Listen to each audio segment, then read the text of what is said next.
Hello friends, good evening all of you. My name is Sonak Bhargav.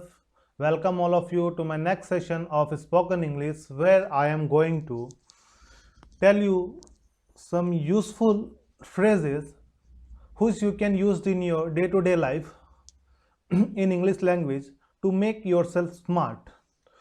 So today the theme of our session is apple. It's not apple, it's apple, and an apple always takes an article an because apple starts with a letter which gives us a vowel sound. Okay, so it always take an apple, not a apple. Many a times you will see that error will be given in an examination of SSC, banking, NDS, CDS. They will use a apple, so you have to keep it in mind that you can use the article and with apple. Okay, so let's start the session.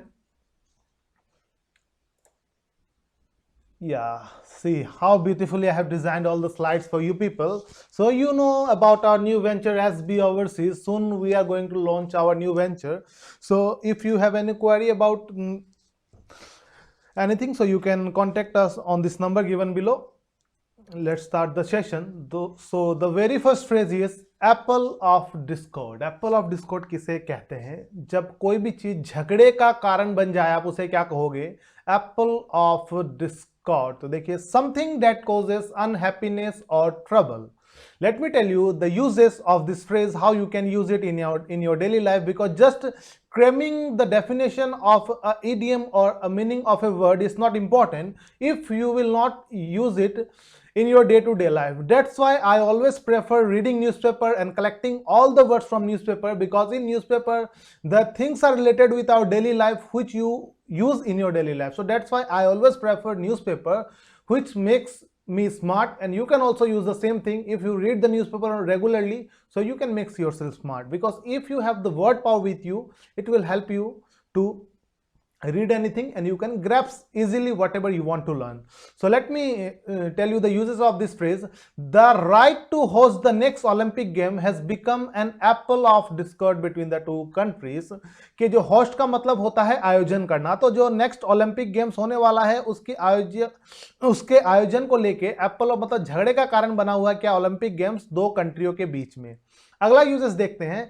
The best employ award has been an apple of discord among the coworkers for quite some time. तो कोई award दिया गया employees को, तो the best employ award जिसको दिया गया, तो उस कारण से क्या है, उसके साथी जितने भी वर्कर्स थे वो थोड़े से नाराज हो गए, तो उस कारण से क्या वो झगड़े का कारण बना हुआ है. तो आप इस तरीके से उसको यूज कर सकते हो अपनी डे टू डे कन्वर्सेशन में. और भी बहुत सारे इसके यूजेस हो सकते हैं. मान लीजिए आपका कोई कजिन है, कोई आपके अंकल है जो बहुत ही झगड़ालू है, तो वो क्या है, आपके लिए क्या बनते हैं दूसरों के साथ, वो झगड़े का कारण बन जाते हैं. तो इस तरीके से आप कुछ भी यूज कर सकते हो.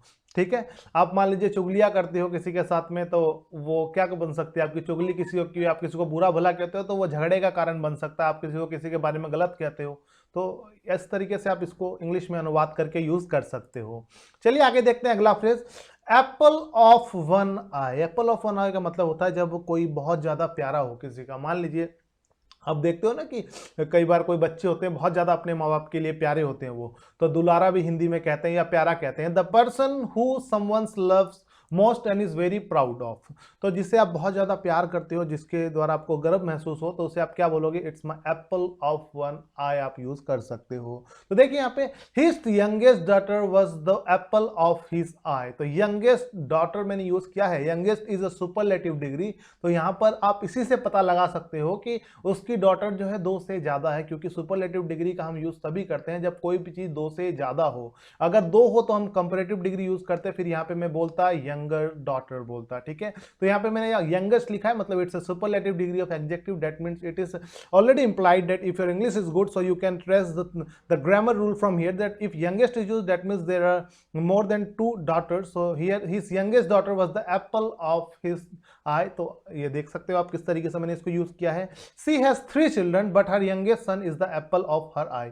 उसके 3 बच्चे हैं. तो मैंने आपको पहले ही बोला youngest is a superlative degree of adjective. Superlative degree is used there when there are more than two things when you are comparing. Okay, two things, two people. If there are only two things, so you will say what? You will say the comparative degree, like good, better, best. So comparative degree is better and superlative degree is best. So I will tell you in the adjective session how you can learn all the grammatical rules and you can improve your English. All these small mistakes sometimes helps you to it will help you to gain good score in your examination. Okay, so if you will commit such kind of small errors in your examination, though it will you can lose lots of marks from there. Let's see the next word. Yeah, you can see the curtain how it is going on. खुल जा SIM SIM. चलिए, अब आप देखते हो बहुत सारे लोग होते हैं, they properly arrange each and everything, वो अपना घर बहुत साफ सुथरा रखते हैं, तो उसे आप इंग्लिश में क्या कहोगे? It's known as apple pie order. So let's see the phrase. You can see here apple pie order, when something is very perfect, when something is perfect order or neatness. You can say when something is very neat and clean. So what you will say? apple pie order. बिल्कुल ठीक हालत में होना, जब कोई भी चीज बहुत आप अच्छे तरीके से जो है ना जचाकर उसको अच्छे से रखते हो अरेंज करके, तो आप वहां पर क्या बोलोगे? Apple pie order. देखिए इसके use, their house is always in apple pie order, कि उनका घर हमेशा बिल्कुल ठीक हालत में रहता है, मतलब साफ सुथरा रहता है. My mother is always cleaning the house is in apple pie order. मेरे माता जी हमेशा सफाई करती है, तो हमारा घर कैसा है? इन एप्पल पाई ऑर्डर, मतलब बिल्कुल सही हालत में है. When I open the fridge everything was arranged in apple pie order. तो आप देखते हो ना, फ्रीज में आप अच्छी तरीके से अगर सब चीजें जो है अच्छे तरीके से अरेंज करके रखोगे, तो आप जैसे उसको खोलोगे तो आप क्या बोलोगे? Everything was arranged in apple pie order. Okay, मान लीजिए आपने अपने बच्चों को काम दिया, आपने बोला ये कपड़े जो है ना आप अलमीरा में रख दो. कल मैंने आपको बोला था इट्स नॉट अलमारी, इट्स अलमीरा. अलमीरा में रख दो. तो जब आपके बच्चे ने बिल्कुल सही तरीके से कपड़े को अगर लगा दिया, आप क्या बोलोगे? Everything is arranged in apple pie order. So in this way you can make yourself smart. Let's move forward. चलिए आगे चलते हैं. तो अगला फ्रेज आपके सामने ये देख सकते हो आप. ये देखकर आपको क्या लग रहा है? ये एक पजल है. क्या है ये एक पजल है. तो आप क्या है? ये बहुत ही आसान पजल है. तो कोई चीज बहुत आसान हो तो उसको आप कैसे बोलोगे? तो देखिए यहां पे ये फिर एक खाने पीने से जुड़ा एक फ्रेज है.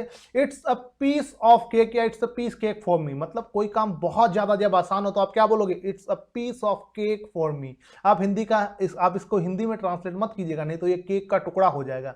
तभी मैं कहता हूं कि ट्रांसलेशन से बचे. मैं यहाँ पे हिंदी इसलिए लिखता हूं, नहीं तो मेरा हिंदी से कोई लेना देना नहीं है, ताकि जो बच्चे जो है जिनकी इंग्लिश वीक है, मैं यहाँ पे कुछ इंप्रेस थोड़ी करने आया हूँ, मैं सिर्फ यहाँ पर आपको सिखाने आया हूँ. तो जिनकी इंग्लिश वीक है वो हिंदी में हो सकता है कि जल्दी चीजों को समझ पाए, तो यहाँ पे इसलिए हिंदी लिख दी है कि जो बिगिनर्स है वो भी चीजों को समझ पाए.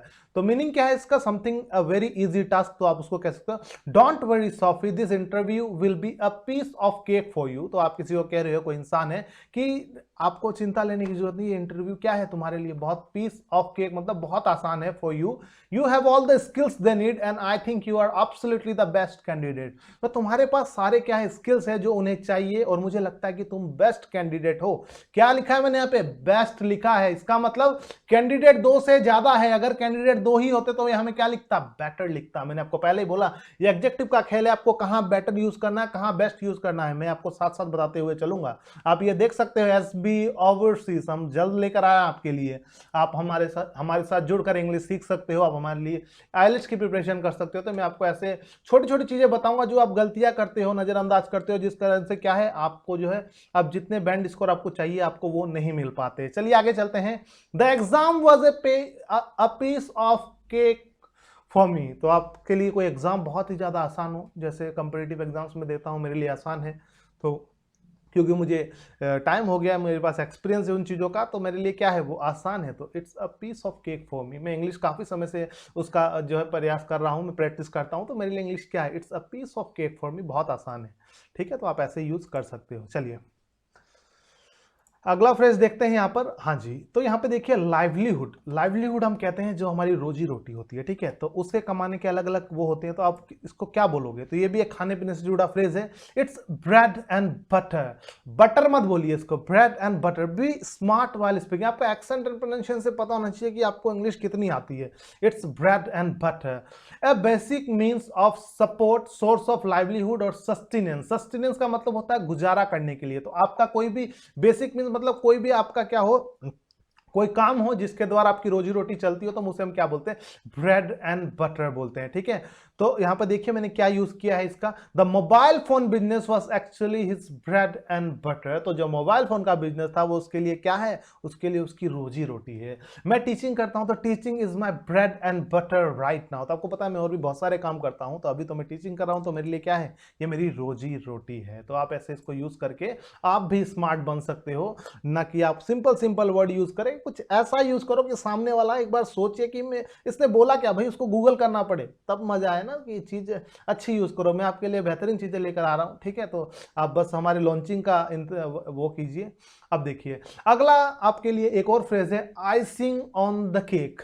आइसिंग ऑन द केक का मतलब क्या होता है, सोने पे सुहागा, when you get some additional benefit. मतलब कोई चीज पहले से बढ़िया थी, आपको कुछ और उसमें जो है इंप्रूवमेंट आ जाए या कुछ और आपको एडिशनल बेनिफिट मिल जाए। तो देखिए कैसे आप, मैंने इसको बोला है something that makes a good situation even better. तो मैंने क्या बोला, गुड होता है पॉजिटिव डिग्री एग्जेक्टिव का, बेटर होता है कंपैरेटिव थोड़ा और बेहतर होना। तो बेटर से और बेहतर क्या होगा, बेस्ट होगा। तो आप देखिए मैंने आपको तीनों यहां पर बता दिए, तो मैं ऐसे बीच बीच में वो ग्रामर भी बताता हुआ चलूंगा। An additional benefit to an already good thing when something good is added to the another good thing that you already है। तो कोई अच्छी चीज आपके पास ऑलरेडी है, उसमें कुछ आप और अच्छा अतिरिक्त आप उसमें कुछ ऐड हो जाए, तो उसके लिए उसको आप क्या बोलोगे, it's an icing on the cake for me.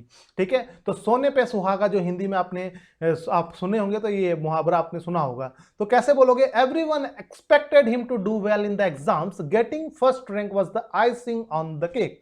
तो सबने क्या सोचा था कि वो एग्जाम में अच्छा करेगा।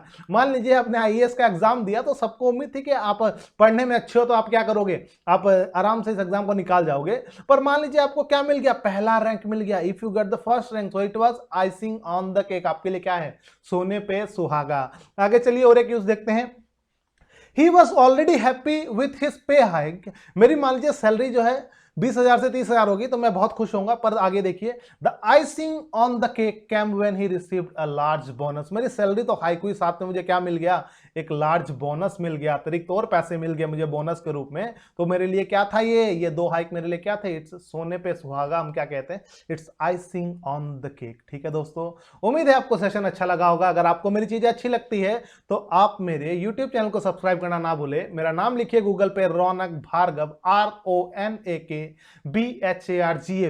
या अगर आप इतना भी नहीं कर सकते तो आपको करना क्या है, आप सिर्फ इतना काम कर लीजिए,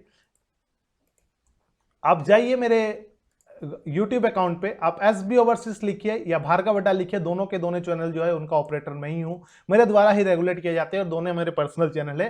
तो आप इनको जाके जो है सब्सक्राइब कर सकते हो, बेल आइकन को क्लिक करना ना भूले, जिससे क्या है कि आपको समय समय पे नोटिफिकेशन मिलता रहे। आप मेरे साथ टेलीग्राम पे, व्हाट्सएप पे, इंस्टाग्राम और फेसबुक पे सभी जगह पर आप मेरे साथ जुड़ सकते हो। आपको फ्री ऑफ कॉस्ट सारा मटेरियल जो है, जो मैं आपको पढ़ाता हूं, वो आपको मिलता रहेगा। ठीक है दोस्तों, समय आ गया आपसे विदा लेने का, धन्यवाद जुड़ने के लिए।